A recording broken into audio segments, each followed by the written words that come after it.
కోపం ఎందుకు? ఇదే నాకు చిరాకు.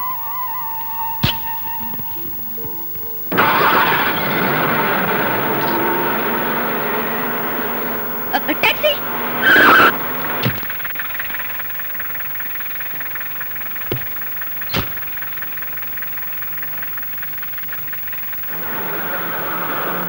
ఎటెళ్ళాలో అడగలేదే? మీరు ఎలాగో చెప్తారు కదండి. బంజారా హోటల్ తెలుసా? ఓహో, బంజారా హోటల్గా? అది తెలియపోవడం ఏంటండి, బ్రహ్మాండంగా తెలుసు. కాకపోతే ఎటెళ్ళాలో రూట్ తెలియదు. తెలీదా? పర్లేదండి, మీరు రూట్ చెప్తూ ఉండండి, నేను ట్యాక్సీ నడుపుతాను కదా. టాక్సీ నడపడం నీకు కొత్త? కొత్త ఎందుకైందండి, నేర్చుకుని నెల అయింది. పర్వాలేదే, నెల రోజుల్లోనే బాగా నడుపుతున్నావు. నెల రోజులు కూడా ఎక్కడ తోలేనండి. మధ్యలో 2 సార్లు యాక్సిడెంట్ అయ్యి, ఒకసారి 15 రోజులు, ఒకసారి వారం రోజులు హాస్పిటల్లో ఉన్నానండి. నిజమా? అయితే ఆపు, నేను దిగిపోతాను. మీరేం కంగారు పడకండి. యాక్సిడెంట్ కి మధ్య వారం రోజులు టైం ఉంది కదండి, ఎక్స్పీరియన్స్ వచ్చేసి.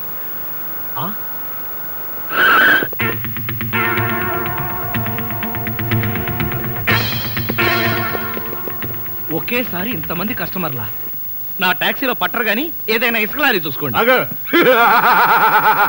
ఆ నవ్వేంటి సార్, పిశాచాలు డ్యూయట్ పాడుకున్నట్టు. నువ్వు దిగవే. దిగవే.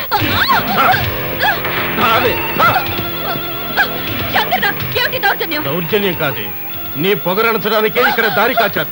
నిన్ను నేను ఉండాలా వెళ్ళాలా? మధ్యలో నువ్వెందుకు? పో.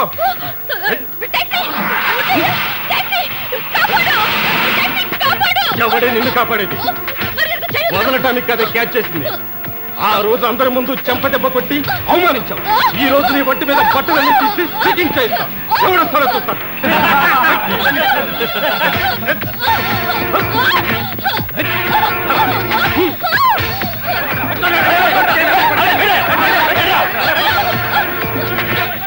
ఆ టాక్సీ వాళ్ళు జనాన్ని తెచ్చినట్టున్నారు. పారిపోదాం, పదండి.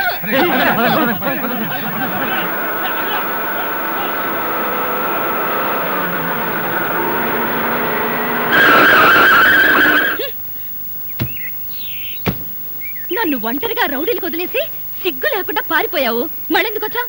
మిమ్మల్ని కాపాడదామని. ఆహా, వాళ్ళందరూ పారిపోయాక కాపాడడానికి వచ్చావా? అసలు ఆ రౌడీలందరూ ఎందుకు పారిపోయారంటారు? ఆ జనం కేకలు విని. ఆ అరిచిన జనమంతా ఏరి? అవును, ఏరి. టాక్సీలో ఉన్నారు, చూపిస్తాను రండి.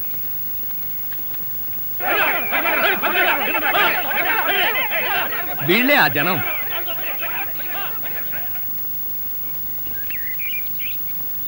నా టాక్సీలో ఎక్కిన కస్టమర్లను కాపాడుకోవడానికి ఇలాంటి ట్రిక్కులు నా దగ్గర చాలా ఉన్నాయి. అంటే నిజంగా జనం రాలేదా? జనమా నా బొంద. ఏమండి, ఆ రౌడీలను కొట్టడం పెద్ద గొప్ప విషయం ఏం కాదు. కాకపోతే మనదంతా గాంధీ టైప్.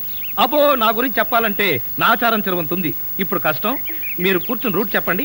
యాక్సిడెంట్ కాకుండా నేను టాక్సీ నడుపుతాను. బాగానే ఉంది.